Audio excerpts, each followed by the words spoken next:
हाँ जी, hello students. ਅੱਜ ਪਾਰਸ਼ੀਅਲ derivative ਦਾ lecture number 5th ਕਰਨ ਜਾ ਰਹੇ ਹਾਂ। ਹੋਮੋਜੀਨੀਅਸ ਫੰਕਸ਼ਨ। ਸਭ ਤੋਂ ਪਹਿਲਾਂ ਅਸੀਂ ਹੋਮੋਜੀਨੀਅਸ ਫੰਕਸ਼ਨ ਦੀ ਡੈਫੀਨੇਸ਼ਨ ਸਮਝਾਂਗੇ। ਉਸ ਤੋਂ ਬਾਅਦ ਏਓਲਰਸ ਥਿਓਰਮ ਆਫ ਹੋਮੋਜੀਨੀਅਸ ਫੰਕਸ਼ਨ ਅਸੀਂ ਕਰਾਂਗੇ। ਸਭ ਤੋਂ ਪਹਿਲਾਂ ਅਸੀਂ ਡੈਫੀਨੇਸ਼ਨ ਸਮਝਣ ਜਾ ਰਹੇ ਹਾਂ ਹੋਮੋਜੀਨੀਅਸ ਫੰਕਸ਼ਨ। ਤੇ ਮੈਂ ਇੱਕ ਰਿਕੁਐਸਟ ਕਰੂੰਗਾ, ਜੇ ਤੁਸੀਂ ਮੇਰੇ ਪਿਛਲੇ ਲੈਕਚਰ ਨਹੀਂ ਦੇਖੇ ਤਾਂ ਸਭ ਤੋਂ ਪਹਿਲਾਂ ਤੁਸੀਂ ਲੈਕਚਰ ਨੰਬਰ 1 2 3 4 ਕਰੋਗੇ। ਉਸ ਤੋਂ ਬਾਅਦ ਤੁਸੀਂ ਲੈਕਚਰ ਨੰਬਰ 5 ਦੇਖੋਗੇ। ਸੋ ਹੋਮੋਜੀਨੀਅਸ ਫੰਕਸ਼ਨ ਕੀ ਆ, ਕੀ ਡੈਫੀਨੇਸ਼ਨ ਆ। ਆ function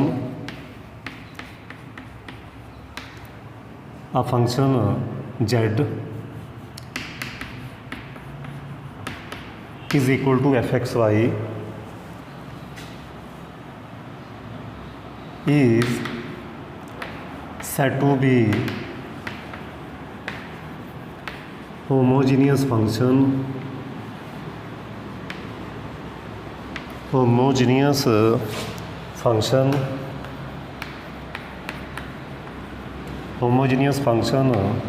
of x and y if z can be expressed as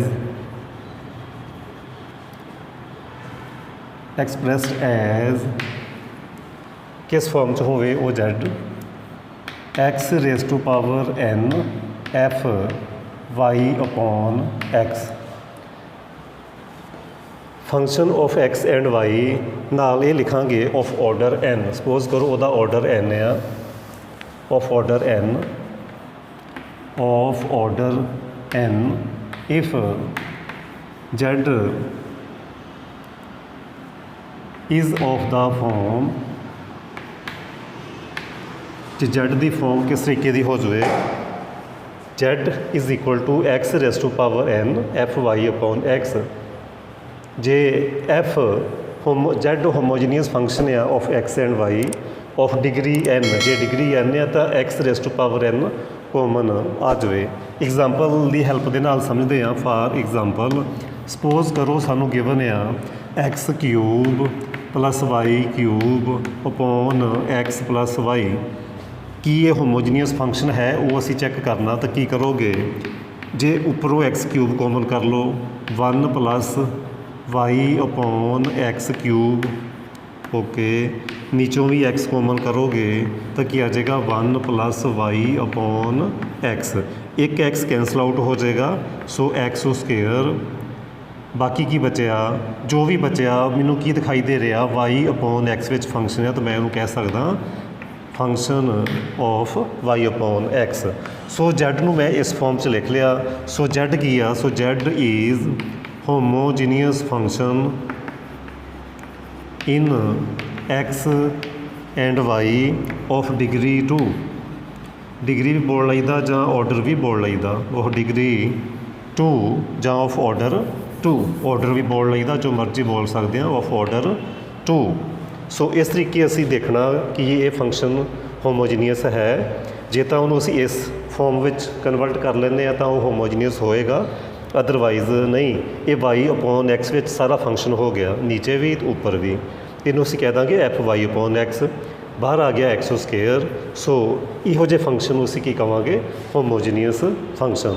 next, हाँ जी, हुण असी बहुत ही इंपोर्टेंट थ्योरम करन जा रहे हैं। Very very important theorem. वो किहड़ी थ्योरम है जी? Euler theorem.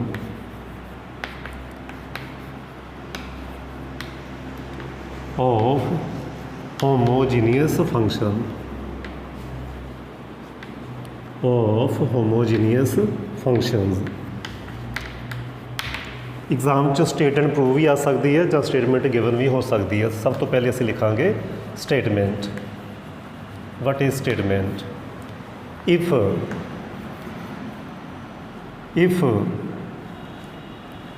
z is homogeneous function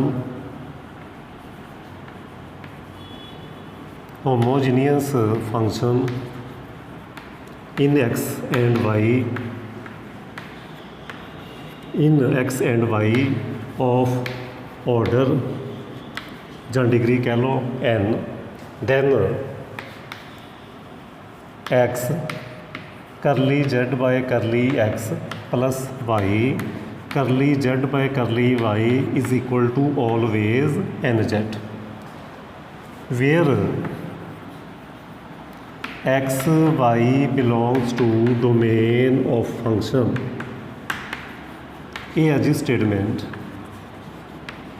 where x y belongs to domain of function.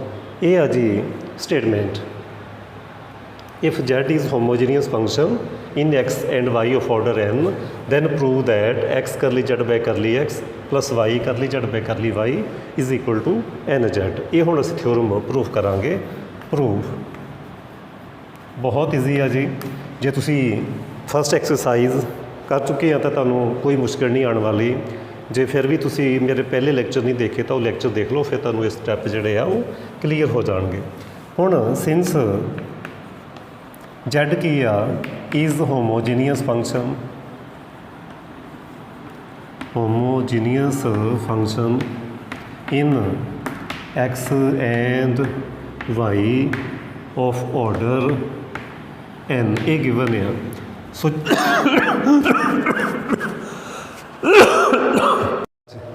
since z homogeneous function in x and y of order n, so z can be written as x raised to power n f y upon x। ये असी definition पढ़ चुके हैं homogeneous की definition. हुण साडा work की आ Z नूं एक्स नाल डिफरेंशिएट करो, एक्स नाल मल्टीप्लाई करो, जैड नूं वाई नाल डिफरेंशिएट करो, वाई नाल मल्टीप्लाई करो, दैन इन्हां नूं असीं कर दांगे ऐड। हाँ जी देखो की करांगे differentiating this step which is equation number star partially with respect to x तो की आ जाएगा curly z by curly x do into v rule first term derivative of second f the differentiation f dash y upon x into जो inside आ वह भी असी differentiation करना वाई अपॉन एक्स का। Okay plus second term y upon x first term का derivative की आ जाएगा n x n minus one. थोड़ा सिंपलीफाई करिए x raise to power n f dash y upon x with respect to x differentiation करनी है तो की आ जाएगा y as a constant one upon x का differentiation minus one upon x square plus n x n minus one f y upon x. एक step होर करांगे multiply by x. Next step की आ मल्टीप्लाई बाय एक्स वो की आ जाएगा x curly z by curly x.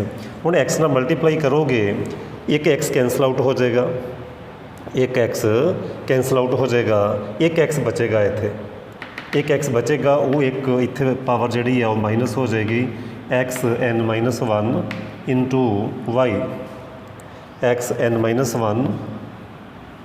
एक एक्स मल्टीप्लाई हो गया, एक एक्स बचा वो ऊपर जाके पावर नेगेटिव होगी y f dash y upon x.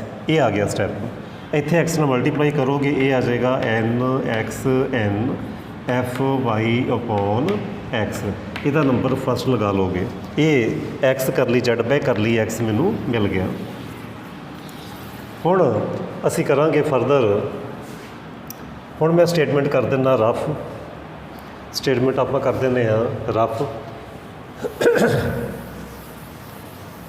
हाँ जी दैन नाउ डिफरेंशिएटिंग